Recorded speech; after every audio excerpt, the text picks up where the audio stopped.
नमस्कार, मी डॉक्टर शिवहरी वाघ, संचालक aspire education institute, Chhatrapati Sambhajinagar. विद्यार्थी मित्रांनो, NTA वतीनं 21 जून रोजी रिनीट एक्झाम त्या ठिकाणी घेण्यात आली आणि या एक्झाम झाल्यानंतर अनेक ऑफिशियल आन्सर की वेगवेगळ्या क्लासेसच्या वतीनं त्या ठिकाणी पब्लिश करण्यात आल्या. काही प्रश्नांच्या बाबतीत विद्यार्थी व पालकांच्या मनामध्ये संभ्रम आहे.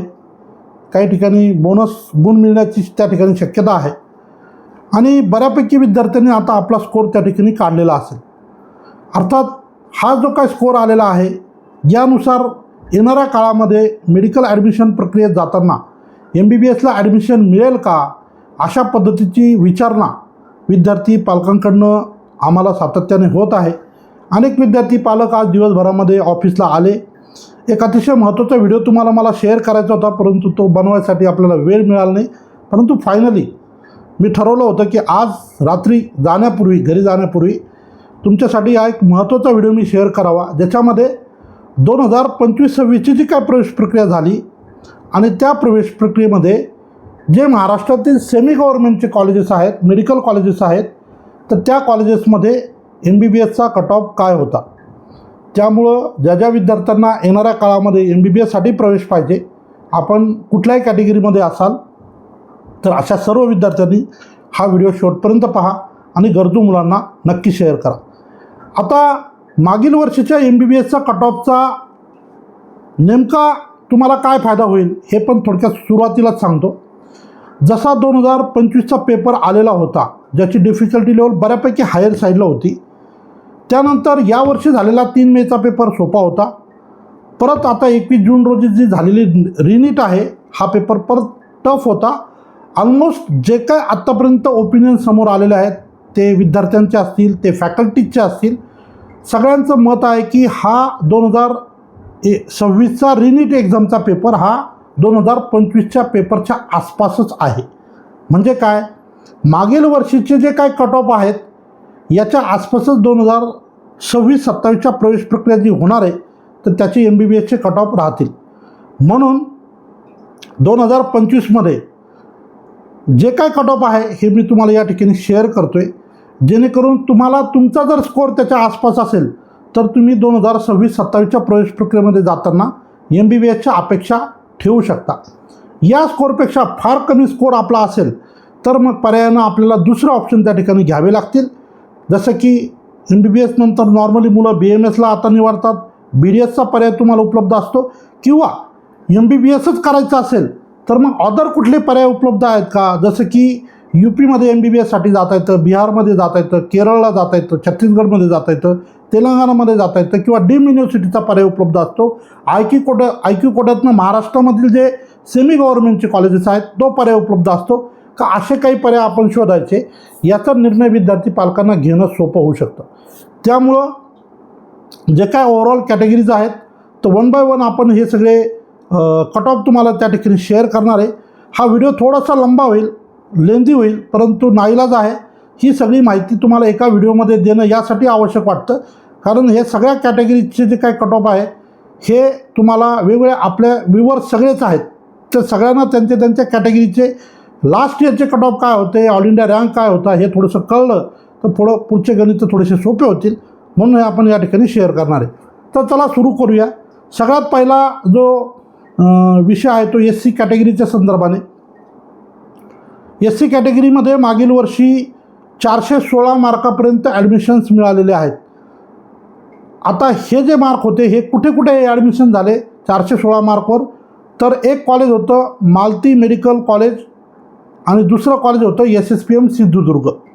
म्हणजे 416 मार्कापर्यंत मागच्या वर्षीचे कट ऑफ आहेत. आता असे अनेक विद्यार्थी असू शकतात की ज्यांचा 425, 430, 440 मार्क्स असतील, तर त्यांनी होप्स ठेवायला काही हरकत नाही. 416वाल्याला पण होप्स ठेवायला हरकत नाही. का, तर यावर्षी आता सेकंड अटेम्प्टमध्ये बरेचसे मुलं परीक्षेला अपियर झाले नाही.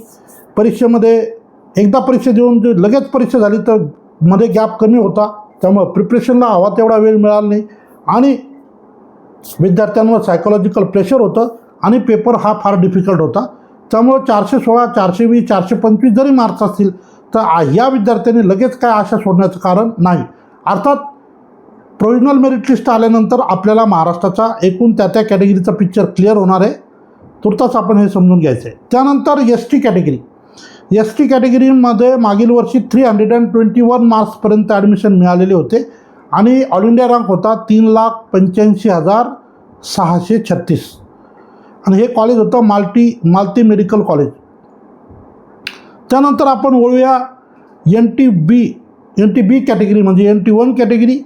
आता NT1 कॅटेगरीमध्ये जवळजवळ 4 कॉलेजला सिमिलर मार्कावर कट ऑफ होता मार्कानुसार, परंतु त्या ठिकाणचा जो रँक आहे ऑल इंडिया रँक AIR तो वेगवेगळा होता. जसं की आपण बघू शकतो NTB कॅटेगरीमध्ये 436 मार्काला ॲडमिशन लास्ट इयरला मिळालं, म्हणजे हा लास्ट ॲडमिटेड कॅन्डिडेटचे मार्क्स आहेत. अर्थात हे कुठे कुठे झाले तर SSPM सिंधुदुर्ग, हे Ramchandra medical college Chhatrapati Sambhajinagar, PMC Parbhani medical college Parbhani आणि राजेंद्र गोडे कॉलेज अमरावती, अशा या 4 कॉलेजला 436 मार्काचा विद्यार्थी NTB कॅटेगरीचा मागील वर्षी एनरोल झालेला होता. आणि रँक जर आपण बघितले तर साधारण 1,43,998, 1,45,034, 1,44,038 आणि 1,44,716. थोडक्यात काय 1,45,034 ऑल इंडिया रँक असलेल्या मुलाला सुद्धा मागील वर्षी NTB कॅटेगरीमध्ये त्या ठिकाणी MBBSला ॲडमिशन मिळालं होतं. त्यानंतर आपण वळूया NTC कॅटेगरी.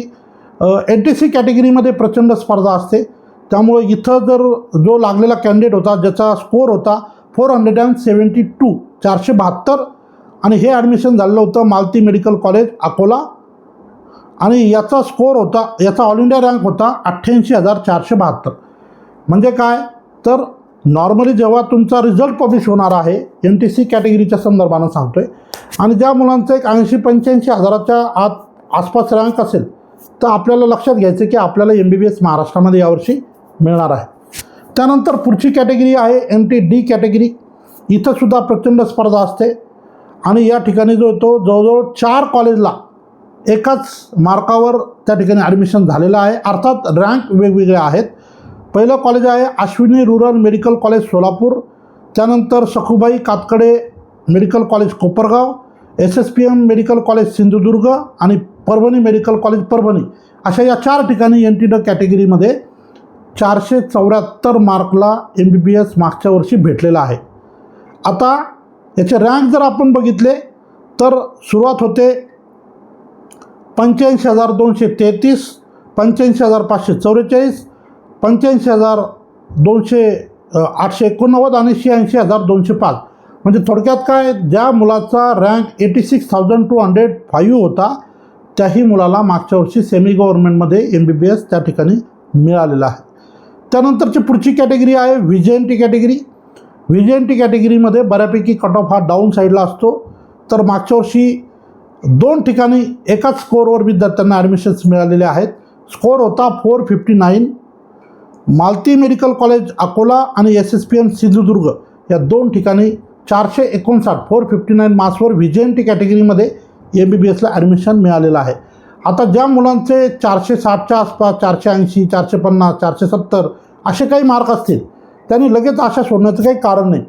होऊ शकतं की 450ला यावर्षी ॲडमिशन मिळेल. कारण काय, ह्या सगळ्या पेपरच्या बाबतीतल्या गोष्टी मी ऑलरेडी व्हिडिओच्या सुरुवातीला उल्लेख केला. ते सगळी कारणं प्लस नवीन काही सीट्स ॲड होऊ शकतात यावर्षी, त्याचे परत काही सीट्स ॲड होतील, त्यामुळे 450लाही कदाचित ॲडमिशन MBBSला सेमी गव्हर्नमेंटला मिळू शकेल.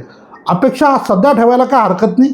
ज्या दिवशी आपल्याला प्रोव्हिजनल मेरिट लिस्ट उपलब्ध होईल महाराष्ट्राची तेव्हा मात्र आपल्याला पिक्चर जो होतो त्या ठिकाणी क्लिअर झालेला असतो. आता त्यानंतर वळूया आपण OBC कॅटेगरीकडे. OBC कॅटेगरीमध्ये मागील वर्षी 472 मार्काचा स्कोअर होता जो लास्ट ॲडमिटेड कॅन्डिडेट होता आणि त्याचे 2 ठिकाणी ते ॲडमिशन झालेले त्या स्कोअरवर, मालती मेडिकल कॉलेज अकोला आणि SSPM सिंधुदुर्ग. रँकचा जर विचार केला आपण तर 88,406 आणि 88,678. म्हणजे काय, OBCमध्ये महाराष्ट्रामध्ये 19% रिझर्वेशन गव्हर्नमेंट कॉलेजला आहे, प्रायव्हेट कॉलेजला 9.5% रिझर्वेशन आहे. आणि महाराष्ट्रात OBCमध्ये प्रचंड वेगवेगळ्या समाजाचे विद्यार्थी असतात. जवळजवळ 386 जाती महाराष्ट्रामध्ये OBCमध्ये आहेत. तर या सगळ्या प्राप्त परिस्थितीमध्ये 472 मार्कापर्यंत विद्यार्थ्यांना मागील वर्षी ॲडमिशन मिळालेले आहेत. यानंतर पुढची जी कॅटेगरी ती फार महत्त्वाची, ती म्हणजे SC-BC कॅटेगरी. आता SC-BC कॅटेगरीमध्ये सुद्धा मागील वर्षी 472 मार्काला ॲडमिशन झालेले आहेत. कुठे कुठे झालेले आहेत तर Malati medical college Akola, SSPM Sindhudurg आणि काशीबाई नवले मेडिकल कॉलेज पुणे, अशा 3 कॉलेजला याच स्कोअरवर ॲडमिशन झालेले आहेत. अर्थात ऑल इंडिया रँक हा सगळ्यांचा वेगवेगळा होता. 88,328, 88,499 आणि 88,843 अशा पद्धतीचे रँक त्या विद्यार्थ्यांचे त्या ठिकाणी होते. म्हणजे थोडक्यात काय, SC-BCचं जे आरक्षण मिळालेलं आहे मराठा समाजाच्या विद्यार्थ्यांना, तर त्यांना जवळजवळ 472 मार्कापर्यंत मागील वर्षी ॲडमिशन त्या ठिकाणी मिळालेले आहेत. माझ्याकडेच एक स्टुडंट होती 473 मार्काची, तिला सखुबाई कातकडे मेडिकल कॉलेज कोपरगाव या ठिकाणी शेवटच्या राऊंडला ॲडमिशन मिळालं होतं. त्याही खाली हे 472चे हे मार्क आहेत. आणि यानंतर ओपन कॅटेगरीच्या बाबतीत आपण बोलूया. ही शेवटची कॅटेगरी असेल. ओपन कॅटेगरीमध्ये सुद्धा मागील वर्षी 472 मार्कापर्यंत ॲडमिशन्स मिळालेले आहेत. बऱ्याचदा असं वाटतं विद्यार्थ्यांना की ओपनला खूपच मेरिट जास्त जातं, तर तसं नाही आहे मित्रांनो. ओपनमध्ये पण 472 स्कोअरपर्यंत ॲडमिशन मिळाले. अर्थात रँकमध्ये थोडाफार फरक असेल. OBCमध्ये 472 मार्क, SC-BCमध्ये पण 472 मार्काला, NTCमध्ये पण 472 मार्काला ॲडमिशन मिळाले. खऱ्या अर्थानं महाराष्ट्रामध्ये सगळ्यात जास्त मेरिट जे गेलेलं आहे ती कॅटेगरी आहे NT-D कॅटेगरी, ज्यामध्ये 474 मार्कापर्यंत कट ऑफ गेलेला आहे. बाकी इतर सगळ्या कॅटेगरी 472 किंवा त्यापेक्षा खालच्या मार्कावर त्यांना त्या ठिकाणी ॲडमिशन्स मिळालेले आहेत. तर ओपन कॅटेगरीचं जे 472 मार्काचा जो कट ऑफ होता तो कुठला होता, तर तो होता SSPM सिंधुदुर्ग या मेडिकल कॉलेजचा. या ठिकाणी 472 मार्कापर्यंत ऑल इंडिया रँक होता 88,254. या रँकवर जे येते त्या ठिकाणी ॲडमिशन्स मिळालेले आहेत. आता या सगळ्या कट ऑफमध्ये EWSचा उल्लेख आला नाही, परंतु असं गृहीत धरा की EWSसाठी स्पेशल रिझर्वेशन प्रायव्हेट जे सेमी गव्हर्नमेंटचे मेडिकल कॉलेजेस आहेत त्यामध्ये नसतं, परंतु ओपनचा जो कट ऑफ आहे तोच EWSचा आहे असं आपण गृहीत धरू शकतो. आणि त्याच मार्कावर जे येते त्या ठिकाणी विद्यार्थ्यांना ॲडमिशन मिळालेलं आहे असंही आपल्याला त्या ठिकाणी आवर्जून सांगता येईल. थोडक्यात काय, तर महाराष्ट्रामध्ये जे काही एकूण रिझर्वेशन आहेत SC/ST, NT1, NT2, NT3, VJNT, SBC, OBC, EWS, SC-BC आणि जनरल कॅटेगरी, त्यामध्ये EWS सोडून बाकीचे जे काय कट ऑफ आहे हे तुम्हाला मी या ठिकाणी शेअर केलेले आहेत. SBC हे अंडर OBC येतं म्हणून त्याचा सेपरेट उल्लेख त्या ठिकाणी आपल्याला करता आलेला नाही आहे. अर्थात 472पर्यंत SBCमध्ये पण मुलांना त्या ठिकाणी ॲडमिशन्स मिळालेले आहेत असं आपण त्या ठिकाणी गृहीत धरूया.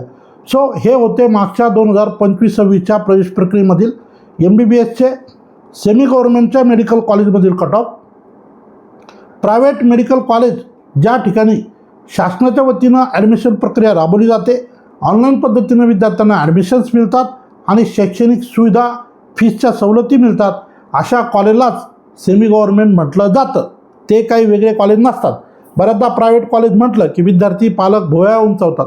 प्रायव्हेट म्हणजे नेमकं काय? प्रायव्हेट म्हणजे सेमी जिथं शासनाच्या वतीनं सगळी प्रक्रिया राबवली जाते आणि शैक्षणिक सुविधेचा लाभ विद्यार्थ्यांना मिळतो, असे कॉलेजेस म्हणजे प्रायव्हेट कॉलेज. परंतु ऑफिशियली प्रायव्हेट कॉलेजच हा शब्द आहे. आपण त्याला सेमी यासाठी म्हणतो कारण त्या ठिकाणी आपल्याला शैक्षणिक सुविधा फीसच्या सुविधेचा लाभ मिळतो. थोडक्यात हे सगळे कट ऑफ तुम्हाला मी या ठिकाणी शेअर केलेले आहेत. आज या सेमी गव्हर्नमेंटच्या कॉलेजच्या कट ऑफच्या संदर्भानं हा व्हिडिओ शेअर केला आहे. गरजू मुलांना शेअर करा.